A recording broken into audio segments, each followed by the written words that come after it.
ఏం జరుగుతుంది అసలు ఏపీ రాజకీయాల్లో? అన్నా చెల్లెళ్ళ వైరం ఈ స్థాయిలో ముదిరిపోయింది. ముఖ్యంగా కొండారెడ్డి గారి పాత్ర ఏంటి అసలు ఇందులో? ఇప్పుడు మనందరం తెలుసుకోవాల్సిన విషయం ఏంటంటే, మీ ఇంట్లో అయినా, మా ఇంట్లో అయినా, పక్కన ఇంట్లో అయినా సరే, ప్రతి ఫ్యామిలీలో ఒక డిస్ప్యూట్, ఒక డిస్కషన్ అనేది కంపల్సరీ ఉంటుంది. యెస్. దట్ ఈస్ నాట్ అది ఏ ఫ్యామిలీకి వాళ్ళకుంది వీళ్ళకి లేదని కాదు. కాదు. ఇది వాస్తవం. ఫ్యామిలీ డిస్కషన్ అనేది విత్ ఇన్ ద 4 వాల్స్ అవును. వాళ్ళు సాల్వ్ చేసుకుంటారు. ఒకరోజు లేట్ కావచ్చు, ఒకరోజు ముందు కావచ్చు. మీరు చూసినట్టయితే స్పెషల్లీ తెలంగాణలో అయినా, ఆంధ్రప్రదేశ్లో అయినా అన్నదమ్ములు విడిపోయినప్పుడు ఎంత నువ్వు సాటిస్ఫై చేసినా ఏదో ఒక ప్రాబ్లం ఉంటుంది. నడుస్తూనే ఉంటుంది. ఆ ప్రాబ్లం అనేది 10 సంవత్సరాలు ఉంటుంది, 11 సంవత్సరాలు ఉంటుంది, 20 ఏళ్ళు కూడా ఉంటుంది. అవును. కానీ దాని మధ్యలో పెద్దరికం తీసుకోవాల్సిన అధికారం మీకు ఎవరు ఇచ్చారని కొండారెడ్డి సూటి ప్రశ్న అడుగుతాం. Okay, right. కొండారెడ్డి మాట్లాడుతూ ఏమన్నారు? ఎల్లో మీడియా అమ్మ నీకు ఇట్లా మేము అక్కడ స్క్రిప్ట్ వస్తుంది, ఇక్కడ బయటకు వస్తుంది, ఏదో మాట్లాడుతూ ఉన్నాడు. నేనేమంటున్నా, సరే ఒక నిమిషం అది ఎల్లో మీడియా అనుకుంటే మీ బ్లూ మీడియా మిమ్మల్ని ఎందుకు పిలుస్తారు? అక్కడ మాట్లాడడం మీరే ఎందుకు గురికొస్తారు? ఇప్పుడు షర్మిలమ్మ గారు పిసిసి ప్రెసిడెంట్ ఎక్కడ ఆంధ్రప్రదేశ్, అవును. జగన్మోహన్ రెడ్డి గారు మాజీ ముఖ్యమంత్రి గారు ఆంధ్రప్రదేశ్. అవును. వాళ్ళిద్దరు రాజకీయం ఎక్కడుంది ఇప్పుడు?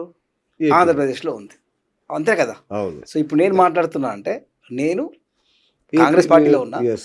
కాంగ్రెస్ పార్టీ పిసిసి అధ్యక్షురాలు, మీరు మా అధ్యక్షురాలని మాటలు అంటూ ఉంటే వినలేక భరించలేక I come to discuss Yes. కదా. అదే పద్ధతిలో మరి మీ తెలంగాణలో అసలు మీకు ఏం పని ఈ సబ్జెక్ట్? తెలంగాణ హాస్టల్ నుంచి గొడవ పడుతున్నారా? ఎవరికైనా ప్రెస్ మీట్ పెట్టినరా? మాట్లాడినరా? రాజకీయం అని మీరే అన్నారు కదా. అవును. సో రాజకీయం అన్నప్పుడు రాజకీయంగా ఉండాలి కదా. సో కొండా రాఘవరెడ్డి కంటే మేధావులు లేరా వైఎస్ఆర్సీపీ పార్టీలో?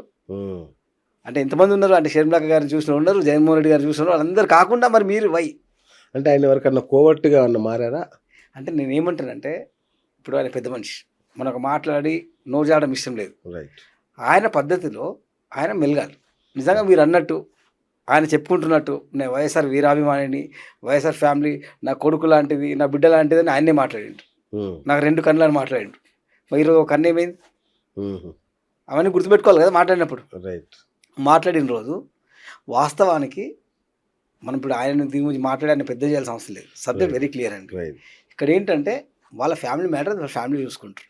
సరే, ఇప్పుడు వాళ్ళ ఫ్యామిలీ మ్యాటర్ కావచ్చు, కానీ ఇప్పుడు అది నేషనల్ ఇష్యూ. అది కరెక్ట్ అయిపోయింది, అది చేతులు దాటింది, నేషనల్ ఇష్యూ అయిపోయింది. సో ఇప్పుడు నిజాలు మనం మాట్లాడుకోవాలి. రైట్. ఇప్పుడు కొండా రాఘవరెడ్డి గారు అన్నట్టుగా వైఎస్ఆర్ బతికున్నప్పుడే ఆస్తుల పంపకం జరిగిందా? ఇది ఒక క్లారిటీ ఇవ్వండి నాకు. మీకు ఒకటి అర్థం చేసుకోవాలి, అది పెద్ద ఫ్యామిలీ.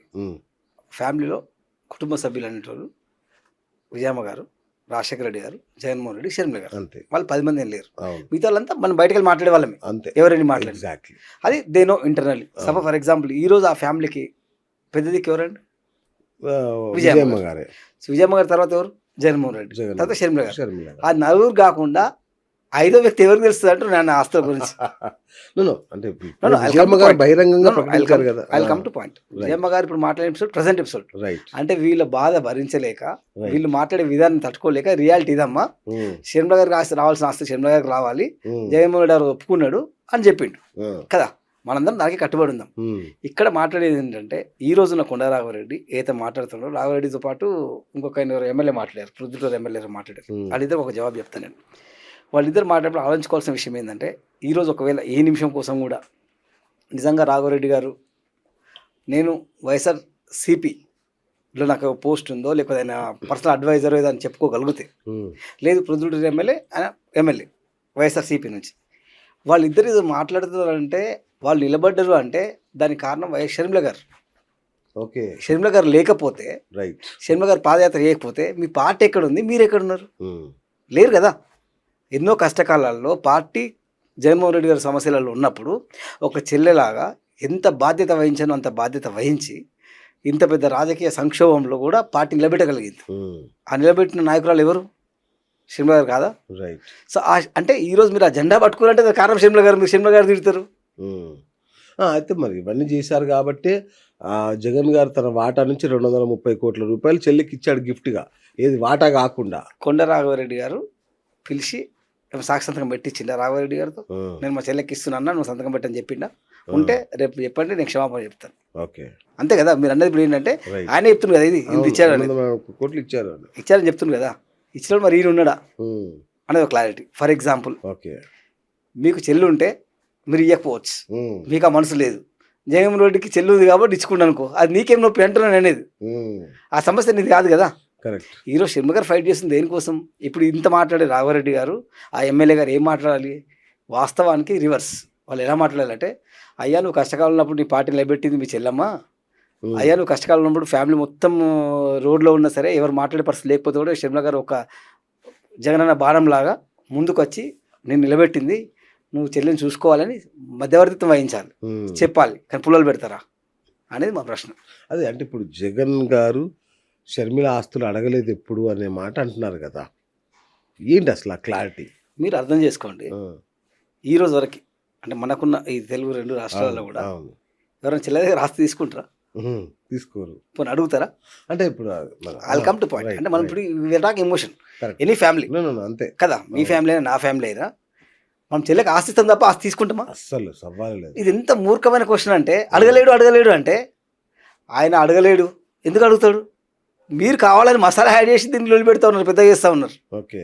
ఇప్పుడు మీరేమన్నారు, ఏం అడగలేరు అన్నారు, పాన్ కార్డ్ అడిగిండా, పాన్ కార్డు ఉందా అన్నారు.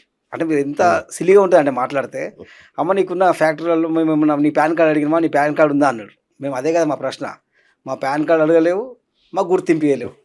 ఓకే, అంతే కదా. ఇప్పుడు షర్మిల గారికి గుర్తింపు ఇవ్వాలి కదా పార్టీలో. అంతే కదా. ఇప్పుడు షర్మిల గారు ఫర్ ఎగ్జాంపుల్ అంత యుద్ధం చేసినప్పుడు అంత పెద్ద పార్టీలో నువ్వేమి ఇవ్వలేవే? ఆ రోజు ఈ పెద్ద మనుషులు అందరూ ఎటుపోయిన మాట్లాడేటోళ్ళు. ఈరోజు ఆ రోజు నుంచి ఉన్న అంబట్రామ్ గారు కానీ, సుబ్బారెడ్డి సార్ కానీ, మరి వీళ్ళందరూ ఎందుకు మాట్లాడతలేరు అంటే వాళ్ళకి తెలీదా? అంటే కొండరాఘవరెడ్డి ఒక్కడే ఫస్ట్ నుంచి ఉన్న పార్టీకి వేరే లేరా పార్టీలో? ఏ రోజైతే కొండరాఘవరెడ్డి గారు వైసీపీలో ఉన్నారో ఆ రోజు నుంచి నేను వైసీపీలో ఉన్నాను. ఏ రోజైతే కొండరాఘవరెడ్డి గారు పొంగులేటి శ్రీనివాస్ గారు అండర్లో పనిచేశారో నేను అక్కడే ఉన్నాను. ఏ రోజైతే కొండరాఘవరెడ్డి గారు వైఎస్ఆర్ టీపీలో పనిచేశారో నేను అక్కడే ఉన్నాను. ఏ రోజైతే కొండరాఘవరెడ్డి గారు మమ్మల్ని మోసం చేసి వైసీపీ మా పార్టీ నుంచి వెళ్ళిపోయింటారు అని ఇప్పుడు బద్దలు చెప్తా ఉన్నా. ఎందుకంటే మాకు అర్థం కాలే ఆయన పెద్ద కోవర్ట్ అని.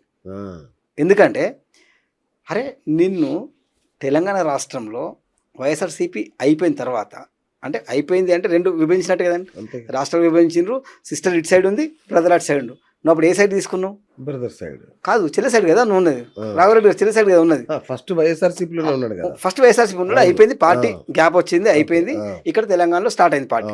అయినప్పుడు ఇక్కడ నువ్వు ఇక్కడ ఉన్నట్టు మీనింగ్ ఏంటి? నువ్వు మాతో ఉన్నట్టే కదా. అంతేగా. మాతో ఉన్నప్పుడు షర్మిల గారు నేను ఏ ప్రెస్ మీట్ అయినా సరే పక్క కూర్చోబెట్టుకుంది, ఒక తండ్రి హోదా కల్పించింది, తండ్రి తర్వాత తండ్రి లాంటి నేను చూసింది. నేను ఎక్కడ అవమానపరచలే. తెలంగాణ రాష్ట్రంలో షర్మిల గారు పాదయాత్ర స్టార్ట్ చేసినప్పుడు మొట్టమొదటిసారిగా వైఎస్ఆర్ లాగానే చేవెళ్ళలో స్టార్ట్ చేసింది. ఎందుకు చేవెళ్ళలో స్టార్ట్ చేసింది? కేవలం నువ్వు ఉన్నావు నమ్మకంతో. నాకు వీడియోలు బయట పెట్టు, నువ్వు ఎన్ని కిలోమీటర్లు నడిచినావు షర్మిల గారితో, అప్పటి వరకే నువ్వు ఎంకరేజ్ చేసావు. ఎప్పుడైతే షర్మిల గారు స్ట్రాంగ్ అవుతారో నీకు అర్థమైందో స్లోగా నువ్వు మమ్మల్ని డైల్యూట్ చేసినావు అందరిని.